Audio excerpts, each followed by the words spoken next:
વિદ્યાર્થી મિત્રો, તમે પેન્ટેડ એપ્લિકેશન ડાઉનલોડ કરી લ્યો. અહીંયા તમને હોમ પેજ ઉપર જ વિકાસના દરેક વિષયનું તમને સોલ્યુશન્સ મળી જશે. લિંક નીચે ડિસ્ક્રિપ્શનમાં આપેલી છે. નમસ્કાર વિદ્યાર્થી મિત્રો, આજના વિડીયોમાં આપણે જોશું દ્વિતીય પરીક્ષા 2026 વિકાસ અસાઇનમેન્ટ ધોરણ 8 વિજ્ઞાન વિભાગે વૈજ્ઞાનિક કારણ આપો. તેમાં પ્રકરણ 7 થી 12, તેમાં પ્રકરણ 7 વૈજ્ઞાનિક કારણ આપી સમજાવો. તેમાં પહેલું, પિટ્યુટરી ગ્રંથિને સર્વોપરી ગ્રંથિ ગણવામાં આવે છે. સાચું. પિટ્યુટરી ગ્રંથિને માસ્ટર ગ્રેઇન અથવા સર્વોપરી ગ્રંથિ કહેવામાં આવે છે કારણ કે તે અન્ય ઘણી અંતઃસ્રાવી ગ્રંથિઓને કાર્ય નિયંત્રિત કરે છે. બીજું, તરુણ વયની વ્યક્તિમાં ચહેરા પર ખીલની સમસ્યા સર્જાય છે. સાચું.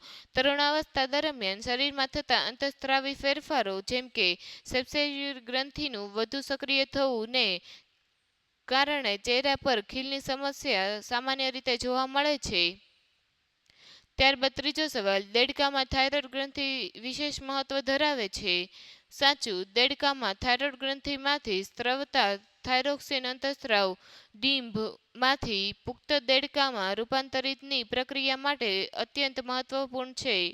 ચોથું, જન્મ પહેલા શિશુના લિંગનું નિશ્ચયન તેના પિતાના લિંગી રંગસૂત્ર દ્વારા થાય છે. સાચું. માનવમાં સ્ત્રી પાસે XX રંગસૂત્ર હોય છે અને પુરુષ પાસે XY રંગસૂત્ર હોય છે. શિશુને માતા તરફથી હંમેશા એક X રંગસૂત્ર મળે છે. જો પિતા તરફથી X રંગસૂત્ર મળે તો છોકરી એટલે XX બને છે અને જો પિતા તરફથી Y રંગસૂત્ર મળે તો તે છોકરો બને છે. આમ લિંગ નિશ્ચયન પિતાના રંગસૂત્ર દ્વારા થાય છે. ચેપ્ટર 8 અને 9.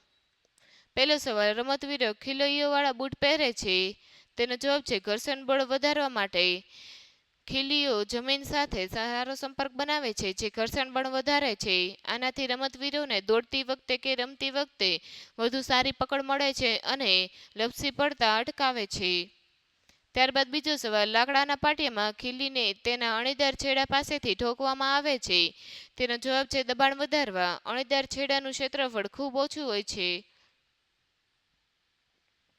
બળ લગાડવાથી ઓછા ક્ષેત્રફળને કારણે દબાણ ખૂબ વધી જાય છે જેથી ખીલી લાકડામાં સરળતાથી પ્રવેશી શકે છે. ત્રીજો સવાલ, કુલીઓને જ્યારે ભારે બોજ ઉપાડવાનું હોય ત્યારે તેઓ પોતાના માથા પર એક કપડાને ગોળ વીંટાળીને રાખે છે. હા, તેનો જવાબ છે દબાણ ઘટાડવા માટે. કપડાને ગોળ વીંટાળવાથી બોજનું વજન માથામાં મોટા ક્ષેત્રફળ પર ફેલાઈ જાય છે. આનાથી માથા પર લાગતું દબાણ ઘટે છે અને કુલીને બોજ ઓછો ભારે લાગે છે. ત્યારબાદ ચોથો સવાલ, કસરતબાજ પોતાના હાથ પર કોઈ બરછટ પદાર્થ લગાવે છે. તેનો જવાબ છે પકડ મજબૂત કરવા એટલે ઘર્ષણ વધારવા માટે. બરછટ પદાર્થ જેમ કે ચાક, પાવડર હાથ અને સાધનો વચ્ચેના ઘર્ષણ બળને વધારે છે.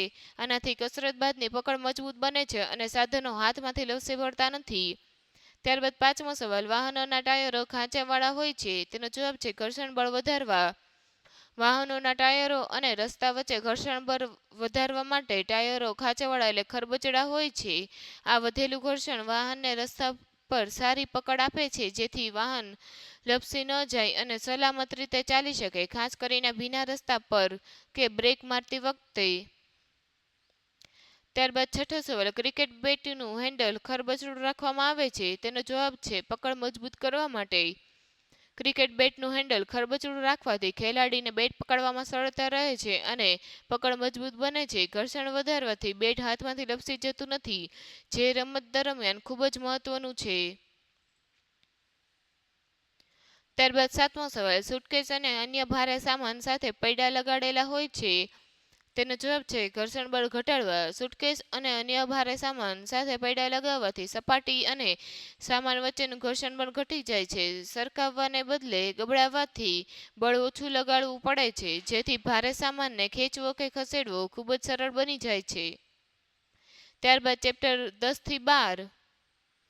તેમાં પહેલો સવાલ, રસ્તાની બંને બાજુએ વૃક્ષો ઉગાડવા જોઈએ. સાચું. વૃક્ષો પર્યાવરણ માટે ફાયદાકારક છે. તે ઓક્સિજન પૂરો પાડે છે, કાર્બન ડાયોક્સાઇડ ઘટાડે છે અને છાંયડો આપે છે તેમજ જમીનનું ધોવાણ અટકાવે છે.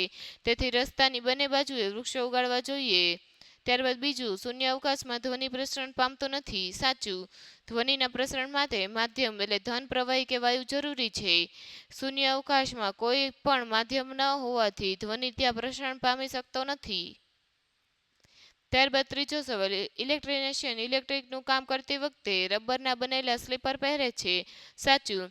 રબર એ વિદ્યુતનો અવાહક છે. ઇલેક્ટ્રિશિયન રબરના સ્લીપર પહેરીને વિદ્યુત પ્રવાહથી પોતાનું રક્ષણ કરે છે, કારણ કે અવાહક સામગ્રી વિદ્યુતને શરીરમાંથી પસાર થવા દેતી નથી અને ઇલેક્ટ્રિક શોક લાગવાથી બચાવે છે. ત્યારબાદ ચોથો સવાલ, ઊંચી ઇમારત પર વીજળીનો વાહક એટલે વિદ્યુત રક્ષક રાખવામાં આવે છે. સાચું. વીજળીનો વાહક એ એક સુરક્ષા ઉપકરણ છે. તે વીજળીના કડાકા દરમિયાન ઇમારતને નુકસાન થતું અટકાવે છે. તે વીજળીના વિદ્યુત ભારને સુરક્ષિત રીતે જમીનમાં પહોંચાડે છે. Thank you. આ વિડીયોને લાઈક કરો તથા શેર કરો. તેમજ આપણે આપણી એપ્લિકેશનમાં ધોરણ 8 વિકાસનું સંપૂર્ણ સોલ્યુશન મુકાઈ ગયેલ છે, તો આપણી એપ્લિકેશન ડાઉનલોડ કરો અને ચેનલને સબસ્ક્રાઇબ કરો.